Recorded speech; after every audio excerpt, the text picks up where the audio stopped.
October మాసం 2025 సంవత్సరంలో వృషభ రాశి వారికి ఎలా ఉంటుందో ఒకసారి చూద్దాం. ఆరోగ్యపరంగా చాలా అద్భుతంగా ఉంటుంది. ఇంతకాలంగా ఏదైనా రోగాలతో రుపులతో బాధపడుతుంటే ఖచ్చితంగా రికవరీ అనేటువంటిది కలుగుతుంది. ఇంట్లో ప్రశాంతమైనటువంటి వాతావరణం కూడా ఉంటుంది. ఏ రకమైనటువంటి సమస్యలు ఎదురు కావు. భార్యాభర్తల మధ్యన సఖ్యత మాత్రం అద్భుతంగా ఉంటుంది. పెద్దలు మిమ్మల్ని ఆశీర్వదించేటువంటి పరిస్థితుల్లో ఉంటారు. పిల్లలు కూడా వాళ్ళ చదువులు వాళ్ళు చదువుకుంటూ మిమ్మల్ని ఎట్టి పరిస్థితులను విసిగించరు. ఇక ఆర్థికపరమైనటువంటి విషయం కనుక వస్తే ఖచ్చితంగా మీకు కావలసినటువంటి డబ్బు మీకు చేతికి అందుతుంది. మీకు ఏవైనా అవసరానికి వస్తువులు కొనుక్కోవాలి అని అంటే మాత్రం లోను కూడా దొరికేటువంటి అవకాశాలు ఉంటాయి. ఇతరత్రా కూడా ఆర్థిక సౌలభ్యం కలుగుతుంది. మీకు కావలసినటువంటి వాళ్ళు, దగ్గర వాళ్ళు, బంధువులు కానీ స్నేహితులు కానీ మిమ్మల్ని మీకు తోడ్పడేటువంటి పరిస్థితులు ఈ మాసం ఉంటాయి. శుభకార్యాల్లో పాల్గొంటారు. విందు వినోదాల్లో కూడా పాల్గొంటారు. అక్కడ మాత్రం దయచేసి మితంగా మాట్లాడండి.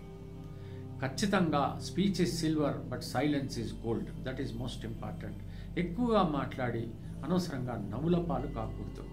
కోర్టు కేసులు ఉన్నటువంటి వాళ్ళు వెంటనే అది పూర్తి చేసుకోవటానికే ప్రయత్నించాలి. దూర ప్రయాణాలు చేస్తున్నప్పుడు మాత్రం కొంచెం జాగ్రత్తగా ఉండండి.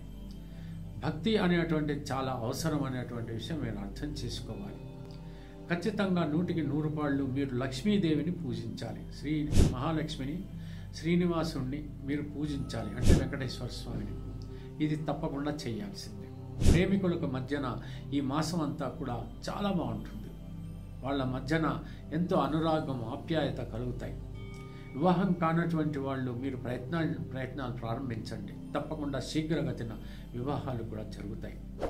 ఇకపోతే ప్రొఫెషన్ రంగంలో ఉన్నటువంటి వాళ్ళు కొంచెం ఆలోచించి అడుగులు వేయాలి. మీ సబార్డినేట్స్ మిమ్మల్ని కొంచెం దెబ్బతీసేటువంటి అవకాశాలు ఉంటాయి. మీరు అతి జాగ్రత్తగా ఉండాలి. అతి పోకడలు పోకుండా ఉండాలి. అతిగా మీరు ఆవేశపడకూడదు, కోపం తెచ్చుకోకూడదు. అది చాలా అవసరం.